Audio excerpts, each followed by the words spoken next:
November মাস আমার লাইফের সবথেকে বেস্ট একটা মাস। কেন বেস্ট আর সবচেয়ে সুন্দর সুন্দর দিন আমার কাছে নভেম্বর মাস, আজকে সম্পূর্ণটাই বলবো। হ্যালো এভরিওয়ান, আসসালামু আলাইকুম। তো এই যে ফুল দেখতে পাচ্ছেন, আমার কাছে মনে হয় প্রত্যেকটা মেয়ের কাছে এই ফুলগুলো হচ্ছে ইমোশন। কারণ মেয়েরা কিন্তু ফুলের পাগল হয়। একটা ছোট্ট একটা গোলাপ ফুল নিয়ে এসে মেয়েদেরকে দিলেও মেয়েরা কিন্তু অনেক হ্যাপি হয়ে যায়। আর এটা অনেক ছেলেরাই বোঝে না, ভাবে যে শুধু গিফট দিলে মেয়েরা খুশি হয়। এটা একদম সম্পূর্ণ ভুল। তবে প্রত্যেকটা মেয়ে কিন্তু এক হয় না, কিছু কিছু মেয়ে আছে অন্য বড় ধরনের গিফট চায়। কিন্তু আমার মতন যারা আছে, পছন্দের ফুল নিয়ে এসে হাতে দিলে খুশি হয়ে যায়। এই যে নভেম্বর মাসে 1 তারিখে আমার বার্থডে ছিল।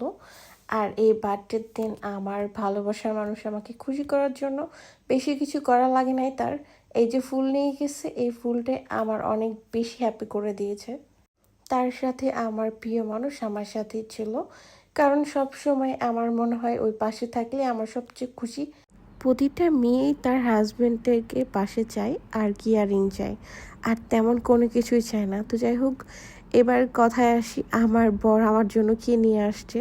তো এর মধ্যে হেলমেটের মধ্যে কিন্তু মিষ্টি আছে, আর অল্প করে মিষ্টি নিয়ে আসতে বলছিলাম, এর জন্য ওই অল্পই নিয়ে আসছে। আর এইদিকে হচ্ছে হেলমেটের মধ্যে ফুলও রেখে দিয়েছে, বেচারা এত কষ্ট করে আমার জন্য ফুল নিয়ে আসছে। আমি ওইখানে বসে থেকে খাওয়া দাওয়া করছিলাম, আর ওই আমাকে নিয়ে এসে ফুল দিয়ে দিছে। এত বেশি খুশি হয়েছিলাম যে বলার বাইরে। প্রতিবার বার্থডের মতন এই বার্থডেটাও ছিল আমাদের বাইরে কিছু সময় কাটানোর। তো প্রতিবার একটু আমরা বেশি টাইমে বাইরে থাকা হয়, এবার খুবই কম টাইম বাইরে ছিলাম। মানে এটারও কারণ আছে, কারণ আমি ঘুমাচ্ছিলাম 7টা পর্যন্ত। বেচারা আমাকে বলছিল বিকালে ডেকে দিও, তোমাকে বাইরে নিয়ে যাব, কিন্তু আমিও ঘুমাই গেছিলাম। তো যাই হোক, সন্ধ্যার পর পর আমরা বের হয়ে গেছি। কেক নিলাম, কেক নেওয়ার পরে এই যে ধরেন একটা রেস্টুরেন্টে ঢুকছি, আমার কিছুক্ষণ পরে আমার হচ্ছে মত চেঞ্জ হয়ে যাবে যে আমি এখানে থাকবো না। এটা আমার অনেক আগে থেকে অভ্যাস যে আমি কোনো রেস্টুরেন্টে যে খাবার পছন্দ না হলে আমি ওইখান থেকে চলে আসি। তা আমার ফেভারিট যেখানে প্রতিবারই হয়, অ্যানিভার্সারি হয়েছে, কেক কাটা হয়েছে, ওই একই জায়গাতে চলে এসেছে। তো যাই হোক, এখানে কিছু কথা বলবো, ভয়েসটা শোনেন। হয়তো বা কমপ্লিমেন্ট বা কমপ্লিমেন্ট ডাইরেক্ট বাংলা ভাষায় লিখে দেবো, আপনাদের মেনু কার্ডে তো নোংরা খেয়ে। এটা না কাটবা না। আর মুখে নিয়ে যাওয়ার জন্য মানে ভয়ে থাকা লাগে, কখন কোথায় লাগালে মেরে মারি লাগিয়ে দিবে আল্লাহ জানে। রাস্তাঘাট হোক যেখানে হোক, খালি ভয় থাকতে হবে। দেখো মেনু কার্ড কত নোংরা, যে হচ্ছে আপনাদের মেনু কার্ড কেন এত নোংরা। আমি কি ভিমবার নিয়ে কি পরিষ্কার করে দিব? মেনু কার্ডটা নিয়ে চলে গেছি, নাহলে তো দেখাইতাম। লিখবো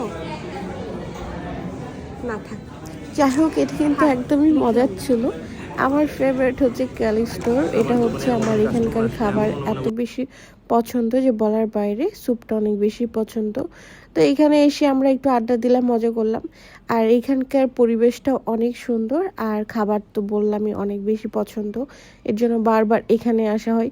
কিন্তু মেনু কার্ডটা এমন অবস্থা ছিল, আমার কাছে মনে হয় যে ওদের এটা দেখে চেঞ্জ করাটা উচিত, কারণ মেনু কার্ডটা অনেক বেশি নোংরা লাগছিল। যদিও আমার এটা বলা ঠিক হয়েছে কিনা জানি না, যদি ভুল বলে থাকি তো অবশ্যই খারাপ ভেবে নেবেন না, আমার কাছে একটু খারাপ লাগছে তার জন্যই বলছি। তো যাই হোক, আমরা কয়েকটা পিকচার তোলার জন্য হচ্ছে একটু জায়গা চেঞ্জ করছিলাম। এদিকে হচ্ছে আমি এখানে ফুল দিয়ে আমি ভাবছিলাম যে একটা ভিডিও করব। তো ভিডিও হয়েছে, পিকচারও তোলা হয়েছে। আর অনেকেই বলে আমরা হচ্ছে সেভাবে ঘোরাঘুরি করি না, পিকচার তুলি না, ভালো ভিডিও ছাড়ি না। হ্যাঁ, এগুলোরও কারণ আছে, কারণ আমরা সেভাবে কারোর সাথে মেশা হয় না আর বেরো হওয়া হয় না, এর জন্য কোনো ভিডিও হয় না। আগে যখন বের হইতাম, ঘুরতাম, তখন কিন্তু অনেক শ্যুট করা হইতো, ভিডিও করা হইতো। তো আমরা এখন ফ্যামিলি মেম্বারদের সাথেই মাঝে মধ্যে বের হই। তো যাই হোক, এদিকে হচ্ছে কেক, ফুল সব কিছু রেখে দিছি, খাবারও অর্ডার করে দিছিলাম। আর ওয়েট করছিলাম যে কখন খাবার আসবে। তার সাথে আমার ফেভারিট একটা প্লেসে আমি ভিডিও করে নিচ্ছিলাম। আমার অনেক ভালো লাগে এই জায়গাটা, এর জন্য বারবার এখানেই যাওয়া হয়। এদিকে আমার বর আমার হচ্ছে খালামণি পিকচার তুলে দিচ্ছিল। এদিকে হচ্ছে আমাদের খাবারও চলে আসছিল, বেস্ট একটা খাবার ছিল প্যাকেজটা। এটাও সিঙ্গেল আমি অর্ডার করছিলাম, আর এটা হচ্ছে প্যাকেজ ছিল। 4 পিস চিকেন ছিল, চিকেন ফ্রাই ছিল এটা, আর যে স্যুপ ছিল। আমার ইচ্ছা আছে এরপর যখন আমি আবার ওইখানে যাব এটা ট্রাই করে আমি একটা ফুড ব্লগ ছাড়বো অবশ্যই। কারা কারা খাইছেন অবশ্যই কমেন্ট করে জানাবেন। আর আমি অনেক মোটা হয়ে গেছি, এটা নিয়ে অনেকেই অনেক বাজে ধরনের কমেন্ট করছে, প্লিজ ইগনোর করবেন।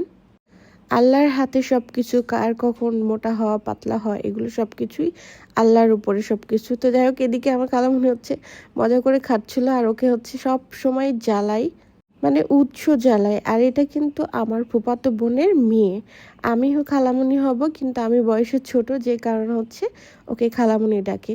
এটা আমি অনেকবার ক্লিয়ার করেছি, তারপর অনেক সময় খালামণি বলে অনেকে অনেক ধরনের প্রশ্ন করে আমার নিজের খালা কিনা, এটার জন্য আমি ক্লিয়ার করে বললাম।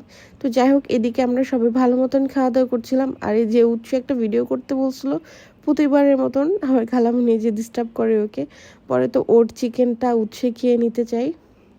অনেক দিন থেকে আমি কোনো ব্লগ ছাড়ি না, ভয়েস দেওয়া হয় না, যে কারণে আমার একটু সমস্যা হয় এখন। আগে অনেকটাই ঠিক হয়ে গেছিলো, কিন্তু এখন আস্তে আস্তে আবারও চেঞ্জ হয়ে যাচ্ছি, মানে অনেক আগের মতন হয়ে যাচ্ছি।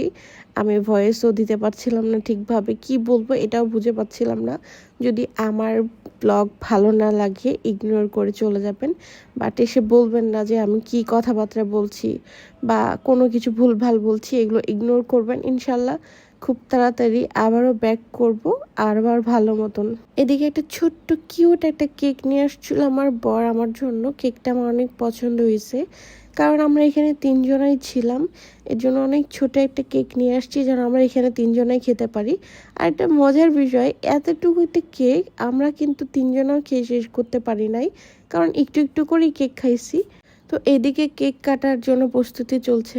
এর আগের বার্থডেতে আমার কেমন ছিল আমি বলতে পারবো না, এইবারের বার্থডে আমার কাছে বেস্ট লাগছে, নতুন একটা অনুভূতি, সব কিছু মিলিয়ে আমার বেস্ট একটা এই জন্মদিন। আমি এখন অনেক বেশি হ্যাপি।